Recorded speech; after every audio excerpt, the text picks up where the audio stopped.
Hi everyone. So what is the shocking truth about the kings of Athens? Well, first of all, let's understand the traditional viewpoint. Okay, so then we can understand why the truth is so surprising. So the traditional viewpoint is that not long after the Bronze Age, in the 11th century BCE, Codros was the last king of Athens, and then his son Medon was made the first archon of Athens. Now, an archon was like a king, but it was an elected position. But nevertheless, it was a position that was held for the person's entire life. So it wasn't something that was just given up every few years or so. So it was very much like being king, but it wasn't actually the same as being king. It was an elected position. So for many generations after Medon, Athens was ruled by these lifelong archons. Then, in 753 BCE, this was changed to be decennial archons, meaning archons who ruled for just 10 years at a time.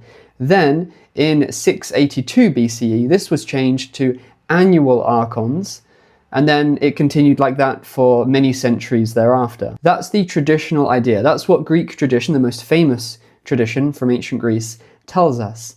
However, the reality is that there's a lot of evidence that this is complete nonsense, and that actually Athens continued to have kings until potentially as late as the 7th century BCE. So some of this evidence is actually seen preserved in some fairly late sources. For example, Pausanias, the geographer, he talks about the kings of Athens, and he makes a very interesting comment in one place. He says, "But if I cared about tracing the pedigree, that is, of the kings of Athens, I should have included in the list, besides these, the kings from Melanthus to Cleidicus, the son of Asimides." Now, if we look at other Greek records, we find that Cleidicus, the person he mentions here, was one of the decennial archons. He was the third of 7 decennial archons. And yet here, he refers to him as a king. He mentions Melanthus, who was the father of Codrus, until Cleidicus. So according to Pausanias, very explicitly, the kings of Athens continued to be kings and not archons right up until at least as late as Cleidicus. And he supposedly lived in the 8th century BCE, towards the latter part of it. But, of course, it's true, Pausanias is a fairly late source. He was writing in the 2nd century CE. So this is later than the records which describe this traditional point of view about the rulers of Athens from Medon onwards being archons, those in the 8th century, 753 BCE, becoming decennial archons, and then those in 682 becoming annual archons. Pausanias was writing after this tradition already existed. So this by itself obviously wouldn't prove that the traditional point of view is wrong. However, we see much earlier support for this, what appears to be a late preservation of an earlier tradition by Pausanias. So the earlier record in question is the Parian Marble, which is a chronicle that dates to just after 300 BCE. Now this refers to various events throughout Greek history. It's a very useful chronicle, although we'll see an issue with the dates in a minute. But it's a very useful chronicle for establishing what happened or who was doing what, though not necessarily when. But when we look at the references to the kings of Athens, we find something very interesting. We find that there are several references to rulers of Athens who we know from other records were supposedly archons, and yet the Parian Marble calls them kings. This isn't just a random mistake, it repeatedly refers to the kings of Athens, until finally it gets to an entry where it explains that the annual archonship of Athens was established. And then 2 years after that, it refers to the archon of Athens, who fits in with these other records, the standard tradition, as being the second of the annual archons of Athens. So that fits. But before then, it repeatedly calls the rulers of Athens kings, not archons. And it doesn't even mention the decennial archons, which is interesting. So this is very early support for the tradition which appears to be preserved, the alternative tradition preserved by Pausanias later, that actually the kings of Athens were not replaced with archons as early as Medon. Actually, Medon and his descendants continued to rule as kings until the late 8th century. However, it gets even more complicated because actually there's evidence that the absolute dates are also wrong. So we see this evidence in part through Pausanias once again. So he mentions how the Second Messenian War started in the archonship of a certain Thracias. So according to the conventional chronology, he ruled in 680 to 679 BCE. However, there's good evidence that the Second Messenian War actually occurred in the late 7th century. So this is a whole subject in itself, the dates of the two Messenian wars. I'll do a whole video on that in the future, okay? But that's a big subject. But there's convincing evidence, and this isn't just my fringe idea. This is very much standard scholarship at the moment, that the Second Messenian War happened decades later than the Greeks generally placed it.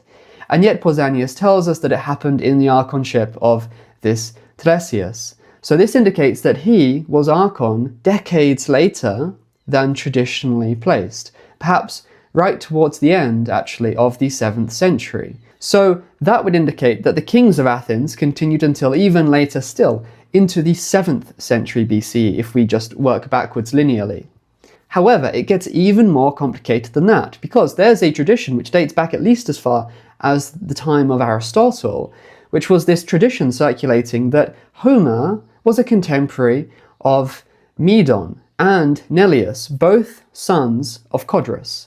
So there was one tradition recorded by Aristotle that Homer was born at the time of Neleus engaging in a migration to Western Anatolia. And there was another tradition circulating in the same period in Aristotle's time, which connected Homer to Medon, the brother of Neleus, both sons of Codrus.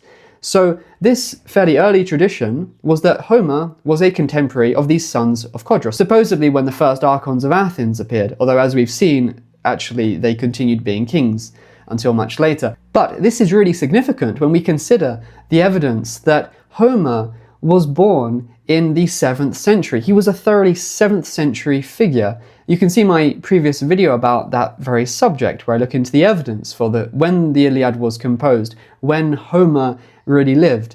So the evidence is that Homer was a 7th century BCE figure, and yet he supposedly lived as a contemporary of, a younger contemporary though, but nevertheless a contemporary of two of the sons of Codrus, supposedly at the time that the archonship was established. So that is really interesting, isn't it? That would mean that Medon actually lived centuries more recently than commonly believed. Rather than being a figure of the 11th century BCE, he was actually apparently a figure of the 7th century BCE. But sure, okay, the tradition about Homer being a contemporary of Neleus and the separate tradition about him being a contemporary of Medon could just both be mistakes. However, there's strong supporting evidence for this when we look at the archaeology of Athens. So the king of Athens, just before the time of the Trojan War, was the famous Theseus. Now, one of the things which he was most famous for doing, well, I suppose in the public consciousness he's most famous for the incident with the Minotaur in the labyrinth. But within Greek tradition, one very, very famous part of his career was that he was said to have united Attica under the rule of Athens. That was a very important role that he played. So that was how Attica, the whole region of Attica, came to be united under the rule of Athens, which was obviously a landmark in the history of the region. And yet, archaeology shows clearly that that happened in the latter half of the 8th century BCE, not centuries earlier. There's some speculation that it may have been united in the Mycenaean era, but even if it was, it clearly became disunited during the following centuries, and then it wasn't until the 8th century where it became united again and stayed that way. So when the Greeks referred to how Attica was unified under the rulership of Athens, it beggars belief that they're talking about something which happened before it was united and stayed united in recent memory. They don't talk about it being united under Theseus, then falling to bits, and then being united again. That just doesn't exist in Greek tradition. So when they refer to the unification of Athens and it staying unified, they're obviously talking about the unification in the 8th century. And on this basis, there are some other scholars who suggest that Theseus may have actually been a figure of the 8th century. And since Medon was supposed to have lived just a few generations after Theseus, that ties in with Medon being a contemporary of Homer who lived in the 7th century BCE. So when we look at this early evidence and the archaeology, there's strong reason to believe that actually the kings of Athens continued ruling into the 7th century, and that the archonship wasn't established until probably later in that same century, towards the very end of it. However, this does raise an important question. After all, if you look at any of these lists of the archons of Athens, then you'll see that there are lots of names between Medon and the first annual archon of Athens. So that raises the question then, well, even if you place Telesius, the second of the annual archons of Athens, right at the end of the 7th century, and you bring Medon forward to the early 7th century, then how can you fit all these names in between them? Obviously, there can't have been dozens of generations between them in the space of a single century. So that doesn't appear to make sense. How can we reconcile this information? Well, it's interesting that something else Greek tradition tells us very directly, very clearly, is that there were actually multiple archons of Athens at any one time. For instance, there were 3 main archons. There was the eponymous archon, and there were 2 others. And they had another official title, but they were considered types of archons.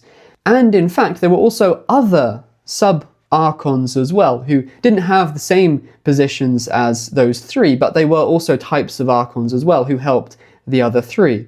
So when we take that full number into consideration, it's possible, in fact, I think it's very likely, given the sum of evidence, that these traditional lists of the archons of Athens from Medon forwards are actually concurrent rulers who have been misinterpreted as being sequential rulers. In other words, these lists show not just the eponymous archon of Athens, but also the other 2 archons of Athens and probably the other sub-archons of Athens, all placed sequentially, as if they were sequential rulers rather than concurrent rulers of Athens.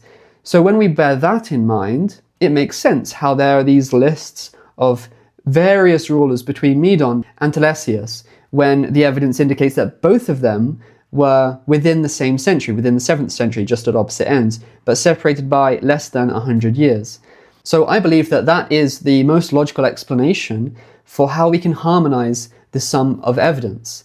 If we just take on face value these lists of the archons of Athens, we need to ignore the other evidence, like the traditions, the 2 separate traditions that Homer was a contemporary of Medon and Neleus, and that Homer lived in the 7th century, and the other evidence as well about the kings of Athens continuing until about 700 BCE, and the evidence for Telesius being in the late 7th century. We see clearly that the traditional viewpoint is very, very flawed. There's a lot of evidence contradicting it. So I believe that the most likely scenario is that Theseus was a king of the late 8th century. He unified Attica then. Then a few generations later, in the early 7th century, we have Medon ruling. And then in the late 7th century, we have the first annual archons. And in between all that, we have a few rulers, but not many. And we have lots of sub-archons or co-archons who became misinterpreted as sequential rulers. So that, I believe, is the shocking truth about the kings of Athens. Now, if you'd like to see part 3 of my investigation into the historical King Arthur and whether or not he can be identified as Athros, son of Myreg, then come back next time for my next video.